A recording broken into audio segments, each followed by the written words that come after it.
Hey guys! I just recently saw Saving Mr. Banks, and I have to say, it was a really good movie. Like, one of the best that I've seen in a while. I am really interested in Walt's life, so I was really excited for this movie.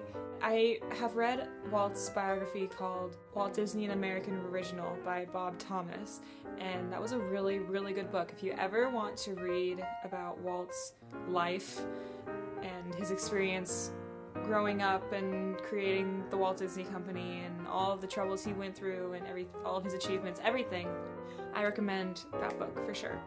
I remember reading about his process of making Mary Poppins into a movie, and I remember just how difficult P.L. Travers was in regards to that process. So I was really interested to see how they were going to make a movie out of it, and I thought it was kind of an interesting take on kind of their first time bringing Walt into a movie like that, if you know what I mean. Because I know there was a rumor like a year or two ago that they were making a movie about his life. They were going to use Ryan Gosling as young Walt or something. Like, there was a movie poster going around, and then that was proved to be false. It was just some sort of fan that made that poster, which shucks.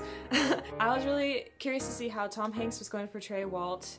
I thought Emma Thompson did such a great job as P.L. Travers. Granted, I don't know how she was, but I've read that she was a nightmare both to Walt and to the Sherman brothers. I've read a lot about her, I've heard a lot about that whole process. Emma Thompson did such a great job acting. It was really good. There's gonna be spoilers probably in this video, which you should assume since it's a movie review.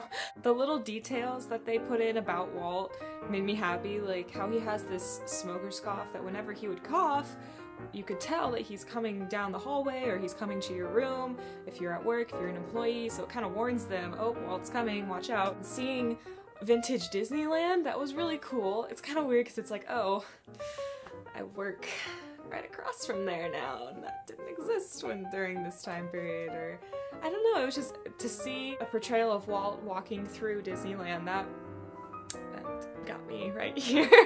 A lot of emotions in this movie, and they actually focus more on P.L. Travers' life instead of Walt. Walt's just kind of like a part of the story of making the movie, but it's more about P.L. Travers and her story and why she made Mary Poppins and what Mary Poppins is based off of. I did not expect it to be like that. Like, I think Disney did a good job not giving away any spoilers in their commercials about P.L. Travers' life that they talk about. Besides the fact that Mr. Banks is based off of her father, but you really don't know anything about her father until you see this movie. He's a complicated man.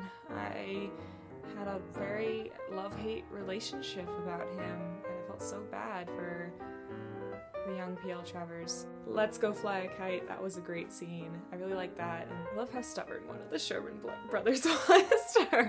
He was not taking her nonsense, that's for sure. I've heard a lot of people have cried when they see this movie, and I totally understand why. The only time I actually almost cried was in the very beginning with Tom Hanks doing Walt's commercial with Tinkerbell, because like P.L. Travers turns on the TV and then he's on the screen where he's like ringing a bell and Tinkerbell comes and he has pixie dust and he starts flying. I don't know, but that made me tear up because I think I just wish I could have been around when he was alive to be able to see those kinds of commercials or walk down Disneyland and see him there. God, I would do anything to be able to experience something like that. And then at the very end, during the credits, it's very cool how they actually had those tapes that P.L. Travers had of their conversations when brainstorming ideas for the book. I thought that was really cool that they brought in the actual tapes. Then you can compare Emma Thompson and P.L. Travers, and they sound exactly the same. They did such a good job at that. Excellent casting for that. Overall, it was a really good movie. It was touching. It really brings depth to Mary Poppins. It's really cool to see kind of how the process was back then of taking a book and turning it into a movie, and then like working with an author who is obviously very difficult to work with, and then seeing her character development. Right now, I need to just say this. Keep Tom Hanks, hire Ryan Gosling, get some other younger kid, and just please, Disney, please do a movie about Walt Disney's life. Having that little tidbit of Tom Hanks as Walt during this whole movie just made me want more. I want more of Tom Hanks as Walt Disney. I think he did such a great job. I can't get over it. I just her. I am just internally frustrated. They already had a movie about Steve Jobs and he died not too long ago, and they already had a movie about his life. That's not fair.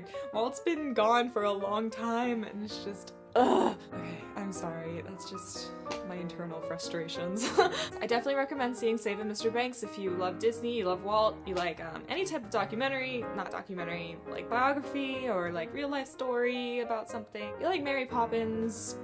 I mean, it's really good. Even if you're not a Disney fan, it's a good movie. It's a very mature movie for Disney that I feel like the more older generation would appreciate a little bit more than the younger ones. Just take your younger kids to Frozen. They'll love that. If you've seen Saving Mr. Banks, let me know what you thought of it, your favorite parts, your least favorite parts. Do you think they could have done something better? If you haven't seen it, go see it and then tell me what you thought of it. I hope everyone had a great Christmas and you have a fabulous New Year. I'll be working until 1:15 in the morning at World of Color that day.